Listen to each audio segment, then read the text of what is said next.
Tere! Käesolevas videos vaatame ühte mitmest ülekandeliinide rakendusest ja vaatame siis sellist väga spetsiifilist asja nagu otsast lühistatud ülekandeliini lõiku. Inglise keeles ka siis short circuited stub. Ja alustuseks teeme siis väikse skeemi. Võtame ülekandeliini selliselt hästi stiliseeritult ehk põhimõtteliselt siis kaks paralleelselt kulgevat juhet. Näiteks põhimõtteliselt keerdpaar on sellise ehitusega ka praktikas. Ja siis tal on kaks porti, P1, P2 ja mõlemal pordil on kaks klemmi. Klemmid olen siis rõhutatult välja joonistanud väikeste ringikestega. Ja ülekandeliinil on siis sellised parameetrid, et on tema karakteristlik impedants, mis on siis selles liinis ühes suunas kulgeva elektrilaine ja magnetlaine siis amplituudide suhe. Ja kõige tüüpilisem on siis 50 oomi, aga erinevatel ülekandeliinidel võib olla see ka üsna suures piires muutuv seal mõnekümnest oomist kuni sadade, isegi tuhandete oomideni.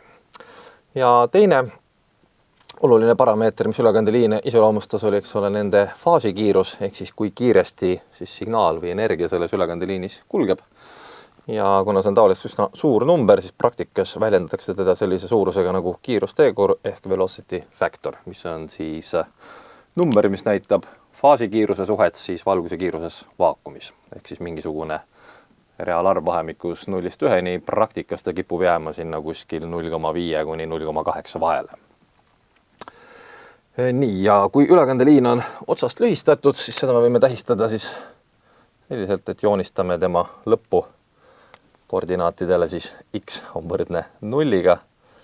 Siis lihtsalt ühe juhtme lõigukese, eeldame, et selle takistus on 0, ehk siis ülekandeliini ühes otsas on lühis.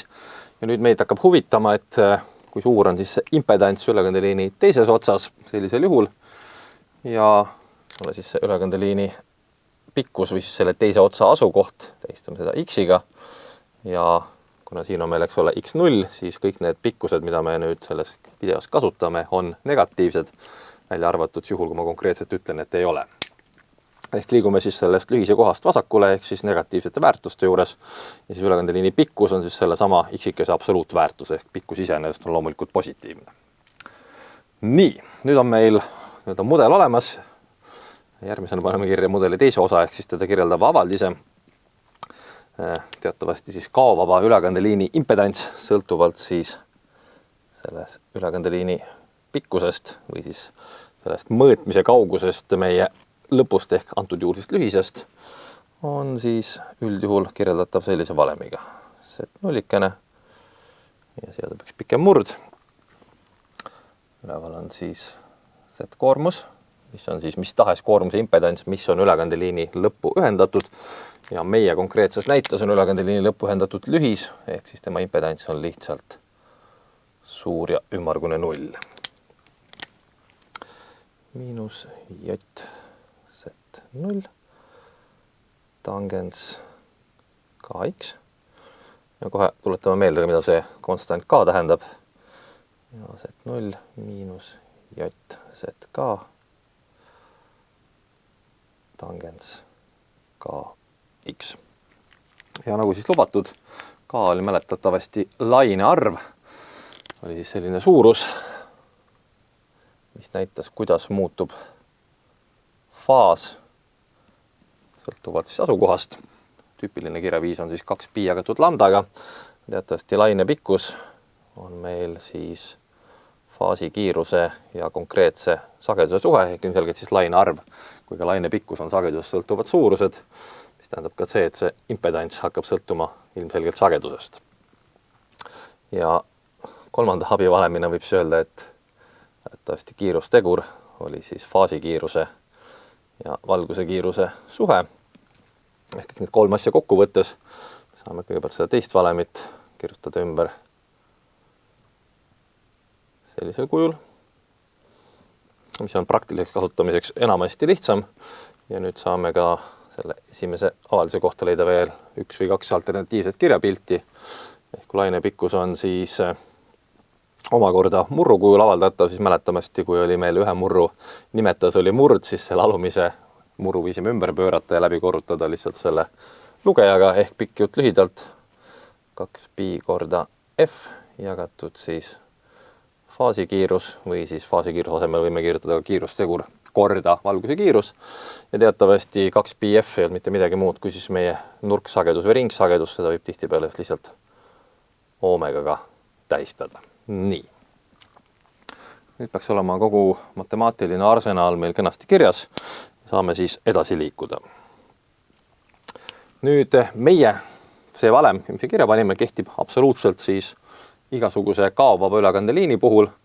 Vahet ei ole siis, milline see koormusimpedants on. Meie konkreetsel juhul on koormusimpedants võrdne nulliga, mis tähendab, et me saame seda oma avaldist lihtsustada. Ehk igale poole, kus on siin kirjutatud ZK, võime kirjutada nulli. Me näeme, et lugejas muutub siis see reaalosa nulliks ja nimetajas muutub imaginaarosa nulliks. Ja täiendavalt siis me näeme, et kui see imaginaarosa muutub nulliks, siis jääb meile see nimetajas ainult Z0 ja meie murd on ka läbi kordatud Z0-ga. Me saame need Z0-ikesed ka veel omakorda välja taandada. Ehk siis sellise lihtsa olukorra jaoks muutub ka meie avaldis märkimisväärselt lihtsamaks. Ehk nüüd selle erijuhul oleks siis meie impedant lihtsalt miinus J Z0 tangens ka X. Nüüd, mida me tähele paneme seda valemit vaadates, me näeme, et see impedants omab ainult imaginaarosa. Tema reaalosa on 0. Ehk teisisõnu on tegemist siis puhtalt imaginaarse impedantsiga ja leidub veel elektriahelaid või komponente, millel on selline omadus, nimelt kõik reaktiivkomponendid. Tangentsi väärtus võib olla nii positiivne kui negatiivne. Seega võib ka see parem pool hoolimata miinusmärgis siin ees olla nii positiivne kui negatiivne. Seega siis sellise otsast lühistatud liinilõiguga on võimalik saada nii positiivset reaktiivtakistust kui negatiivset reaktiivtakistust, mis teisisõnu tähendab, et sellega on võimalik nii-öelda simuleerida või siis tekitada kunstlikult nii induktiivsust kui mahtuvust, ilma et meil oleks tegelikult seda päris komponenti vaja. Ja see on eriti kasulik just suurtel sagedustel, kus siis vajalikud komponendid oleks väga väikeste väärtustega, võib-olla isegi nii väikestega, et neid praktiliselt ei toodeta või neid on väga raske valmistada. Sellisel juhul on võimalik siis otsast lühistatud liinilõiguga asendada reaktiivkomponente. Nüüd valem ei ole väga keeruline, aga siiski oleks hea teda natuke visualiseerida. Üritame teha siis graafiku, kus me kujutame seda impedantsi sõltuvust siis asukohast. Ja siin on meil siis asukoht X, aga kuna teatavasti laine arv sõltub sagedusest, siis oleks tore, kui see X oleks või kajastaks kõiki võimalikke ülekandeliine, seega on mõistlik kasutada normeeritud suurust. Ehk siin ei ole mõõteühikuteks mitte meetrit, vaid me mõõdame seda X-i siis lainepikkuste ühikutes või siis teise sõnaga on siin kujutatud X jagatud lainepikkusega ehk siis selle ülekandeliini pikkus võrreldes sellest kulgeva lainepikkusega. Ja meil oleks siia hea peale märkida sellised olulisemad punktid. 0,5, 0,25, miinus 0,25 ja miinus 0,5. Ja kohe me siis varsti ka näeme, et miks see vahemik selliselt seatud on. Ja siin on siis impedantsi väärtus sõltuvalt kaugusest. Ja kui me tahame sellest imaginaarosast lahti saada, võime siia kirjutada. Ei, mida sellest lahti saada, me kujutame alt imaginaarosa. Mida iganes, paneme näiteks selle sama jotikese siia ette. Veel parem idee. Teatavasti reaktiivtakistust me tähistasime suure X-iga. Ehk siis suur X-ikene funktsioonina väikesest X-ist. Ehk siis seesama Z0 tangens KX. Me selle nüüd välja joonistame. Vaba käega nii hästi jalust, kui see välja tuleb, siis me saame umbes midagi taolist. Ja see sama asümptootiline käitumine hakkab perioodiliselt korduma. Ehk siis, kes vähegi matemaatikat mäletab, siis tangensfunktsioon on üheselt defineeritud ainult poole ringi ulatuses, ehk siis vahemikus pool laine pikkust antud juhul. Ja tal on selline komme, et siis kahe argumendi väärtuse puhul läheneb ta asümptootiliselt lõpmatusele. Ja me näeme nüüd, et siin vahemikus 0 kuni miinus 0,25 ehk 0 oli siin ja pikkus võib muutuda siis 0-st kuni -0,25-ni ehk siis kuni veerand laine pikkust, on see meie reaktiivtakistus märgilt, eks ole, positiivne, mis tähendab, et kõik liinilõigud, mis on otsast lühistatud ja mille pikkus on lühem kui veerand laine pikkust, saavad meile realiseerida, vähemasti teoreetiliselt, kui tahes suure või väikese, ehk siis mis tahes meelevaldse väärtusega induktiivsuse. Praktikas on muidugi see probleem, et asümptootilise kasvu tõttu läheb see tõus siin väga järsuks. Ehk kui me üritame väga suuri induktiivsuseid realiseerida, siis me peame seda väga täpselt tegema, sest hästi tillukene muutus, eks ole, argumendis annab meile väga suure muutuse selles saavutatud induktiivsuse väärtuses. Nii et praktiliselt on siis mõistlik piirduda pigem selle lineaarse osaga siin ja me saame realiseerida väga suures vahemikus induktiivsuseid, aga teoreetiliselt võime saada siis ükstaspuha kui suuri, kui me tahame. Ja täiendavalt me näeme, et kui me liigume nüüd, teeme seda veel pikemaks, seda liinilõigukest, ehk ta pikkus on vahemikus nüüd veerand kuni pool laine pikkust, siis muutub see meie reaktiivtakistus, eks ole, negatiivseks ja sellisel juhul me saame jällegi põhimõtteliselt realiseerida kui tahes suure või väikese mahtuvusega kondensaatorit. Muidugi võttes arvesse jälle seda asümptootilist käitumist ja selle mõju meie tulemuse täpsusele. Ja rõhutan veel kord, et kuna meie koormus paikneb selles punktis, siis graafiku peal siia paremale minna ei saa, sest see eeldaks, et me läheme nüüd sellest meie lühisest kuskil sinnapoole edasi, aga sealpool meil päriselt liini ei ole. Seetõttu me vaatame just seda vahemikku. Ja kuna tangentsfunktsioon on perioodiline, see tähendab seda, et kui meie ülekandeliin läheb nüüd pikemaks kui pool laine pikkus, siis me oleme tagasi jälle selles punktis, ehk saame jällegi realiseerida induktiivsust, jällegi mahtuvust, induktiivsust ja mahtuvust, ehk siis see omadus hakkab tal perioodiliselt korduma, aga seda ei ole väga mõistlik üldjuhul kasutada, sest esiteks, mida pikem on ülekandeliin, seda rohkem ta meil füüsiliselt seadmesruumi võtab, ei ole mõtet teha asja pikemaks, kui hädapärast vaja on. Ja teiseks, ükski reaalne ülekandeliin ei ole kaovaba, sest mida pikemaks me selle ülekandeliini teeme, seda suuremaks lähevad siis kaod selles ja siis me saame oma ideaalse induktiivsuse või mahtuvuse asemel siis tegelikult sellise kadudega reaalse komponendi ekvivalendi ja loomulikult, mida pikem on ülekandeliin, seda suuremaks lähevad ka need kaod, mida me tegelikult ei taha. Nii, aga nüüd üritame siis leida vastupidist sellist lahendust, et kui me nüüd tõepoolest tahame mingit konkreetset induktiivsust realiseerida, meil on vaja mingi X Henrit, nano, mikro Henrit induktiivsust ja meil on ette antud siis ülekandeliin, millel on mingi lainetakistus ja mingi faasikiirus või mingil määral me saame ka neid parameetreid ise valida vahepeal, siis kui pika liinilõigu me peaksime tegema, et saada siis konkreetset induktiivsust. Ja midagi väga keerulist siin ei ole, et see on nüüd, eks ole, reaktiivtakistuse väärtus ja siia me peaksime kirjutama siis induktiivtakistuse valemi, mida me juba kenasti teame ja siis põhimõtteliselt natukene asju ümber tõstma, et jõuda siis lõpliku tulemuseni. Aga proovime selle ära teha siis. Oletame, me tahame saada siis induktiivsust.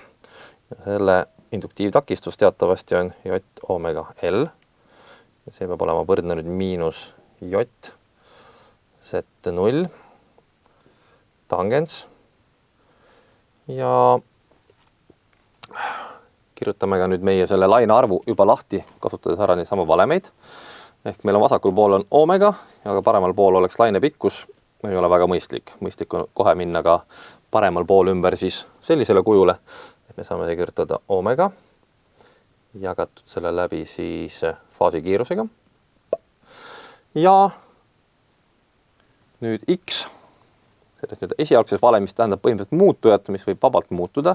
Meie tahame saada selle muutuja ühte konkreetset väärtust, mis oleks siis pikkus. Ja selles valemis nihkub, eks ole, X siis 0-st vasakule, ehk tema väärtus on negatiivne, aga meie tahame saada, eks ole, positiivset pikkust, kui pikk peab see meie ülekandeliini lõik olema. Ja seega me tähistame selle X asemel, paneme sisse juba L-i. Ja kuna X on negatiivne, aga L on täpselt sama suur, aga positiivne, siis me paneme siia sisse miinus L-i. Ja miinust ei ole siia hea panna, me paneme selle miinuse siia ette. Aga oluline on see, et meil on miinus siin sulu sees. Nüüd tuletame meelde tangentsi graafikut. Me näeme, et tangents on siis paaritu funktsioon, mis tähendab seda, et tangents miinus X-ist on sama, mis miinus tangents X-ist, mis pikk lühemalt tähendab seda, et me võime siit sulgude seest miinusmärgi välja tuua.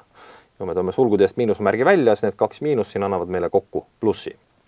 Ja teine asi, me näeme, et nii vasakul kui paremal pool on meil imaginaarühik. Me võime need ka välja taandada ja see meie valem teisendub juba natukene lihtsamale kujule. Omega L on nüüd Z0 tangens omega L jagatud faasikiirus. Ehk siis sagedus on tavaliselt ette antud, faasikiirus ja lainetakistus on määratud selle ülekandeliiniga, mida me kasutame. Kas meil on siis valmis ülekandeliin või siis me ise disainime sobiva. Ja kaks nii-öelda muutujat, siis see, mida me ette anname, tegelikult ei ole ka muuta, L-i anname ette, eks ole, induktiivsus, mida me soovime saada ja vot see tulemus on siis, kui pikk peab olema ülekandeliini lõik, et me tahame nüüd selle L-i siit valemist, eks ole, avaldada. Ja esimene samm, mida me peaksime tegema, peaksime võrrandi mõlemad pooled läbi jagama siis ülekandeliini lainetakistusega. Sellisel järgmise sammul saame võtta mõlemast poolest arkustangentsi ja siis saame juba avaldada pikkuse. No teeme need kõik sammud siis läbi. Esimene samm, mõlema poole läbi jagamine lainetakistusega. Jagatud faasikiirus. Nüüd võtame mõlemast poolest arkustangentsi. Arkustangents ja tangents on üksteise pöördfunktsioonid ehk nad nii-öelda taanduvad välja ja siis meile jääb see arkustangents hoopis vasakule poolele. Omega L jagatud Z0-ga. Ja paremale poole jääb siis omega L jagatud faasikiirusega. Meid huvitas, eks ole, liinilõigu pikkus, järelikult selle kättesaamiseks peame nüüd võrrandi mõlemad pooled läbi korrutama faasikiirusega ja läbi jagama ringsagedusega. Ja tavaliselt me paneme võrrandeid kirja nii, et tulemus on vasakul pool, seega siis lihtsalt vahetame need pooled ära ka. Nii et see lõpptulemus, mis me saame, on vajalik ülekandeliini pikkus, on siis faasikiirus jagatud ringsagedusega, arkustangens, omega L jagatud Z0-kesega. Ja nagu me enne rääkisime, siis see on tegelikult minimaalne vajalik pikkus. Me võime alati siis poole lainepikkuse võrra pikemaks teha. Kui me saame siin tulemuseks näiteks 0,1 lainepikkus, siis järelikult, et samasuguse induktiivsuse annab kaovaba ülekandeliini puhul ka 0,6 lainepikkust, 1,1 lainepikkust, 1,6 ja nii edasi ja nii edasi. Aga nagu enne sai mainitud, siis mõistlik on jääda selle minimaalse väärtuse juurde. Nüüd tõepoolest, kui me võtame sellise pikkusega ja nende parameetritega otsast lühistatud liinilõigu, siis sellel töösagedusel on tema impedants täpselt sama suur, nagu oleksid siis ette antud induktiivsusel. Kui me paneme mõlemad musta kasti sisse, mõõdame sellel ühel sagedusel, siis me ei suuda kuidagi vahet teha, kummas kastis on päriselt induktiivpool ja kummas kastis on siis otsast lühistatud ülekandeliin. Nüüd see kehtib ühel fikseeritud sagedusel. Nende sageduskarakteristik on erinev. Nagu te juba näete, siis selle ülekandeliini omadused hakkavad perioodiliselt muutuma, samamoodi ka siis sageduses. Samas kui siis induktiivtakistus, eks ole, on sagedusest sõltuvalt monotoonselt kasvab. Et sageduskarakteristikud on neil erinevad, aga mingil fikseeritud sagedusel ja selle ümbruses nad käituvad identselt. Ja seega siis teatud kohtades me võime päris induktiivpooli asemel kasutada sellist otsast lühistatud ülekandeliini lõiku. Ja võimalikud rakendused on näiteks siis sobitusahelates, kõikvõimalikes lahtisidestusahelates ja igasugustes filtrites rakendamiseks. Ja eriti just hästi suurtel sagedustel, kus siis ühest küljest diskreetkomponente ei ole enam väga hea kasutada, kui neid on üldse võimalik kasutada. Ja teisest küljest siis need liinilõigu pikkused muutuvad nii väikeseks, et see valmiv seade on praktiliselt mõõtmetega, et ta tõesti mahub siis kuskile ära ka, ei võta väga palju ruumi. Ja loomulikult, nagu juba enne sai mainitud, siis kui me teeme liinilõigu pikemaks, kui on siis veerandlaine pikkust, siis me saame otsast lühistatud liinilõiguga tekitada ka mahtuvuse ekvivalendi. Tuletuskäik on suhteliselt sarnane, seda ma ei hakka välja tooma, aga ma annan teile lihtsalt valemi, ehk siis minimaalne pikkus, millega saab realiseerida siis kondensaatori mahtuvusega C, on leitav siis sellise valemiga. Kui te näete, siis kordaja on sama, aga valem ise on natukene lohisevam. Ja nagu ikka induktiivsusele mahtuvusel on kombeks olla siis ühtepidi sarnased ja teistpidi siis risti vastupidised. Siin on meil siis see argument on pöördväärtusena. Ja kellele ei meeldi murru panemine arkustangentsi argumendiks te võite muidugi arkustangentsi asemel arkuskootangentsit kasutada, et siis saate sellest murrujoonest lahti. Ülejäänud valem jääb samasuguseks. Ja niisugune huvitav märkus lõpetuseks, et sellisel juhul me saame tõepoolest kondensaatori ekvivalendi, mille reaktiivtakistus on identne nende parameetritega ülekandeliini puhul sellel töösagedusel kondensaatoriga, mille mahtuvus on C. Aga kuna meil on tegemist otsast lühistatud liinilõiguga, siis kui me selle kondensaatori impedantsi mõõdaksime alalisvoolu näiteks oommeetriga, siis ta näiteks 0. Et me saame sellise kondensaatori, mis juhib alalisvoolu. Ehk sellega on võimalik teha trikke, mida tavalise kondensaatoriga ei saa. Aga sellest teemast kõik ja eraldi videos teeme juttu siis otsast lahtise liinilõigu omadustest ja mis sellega realiseerida saab.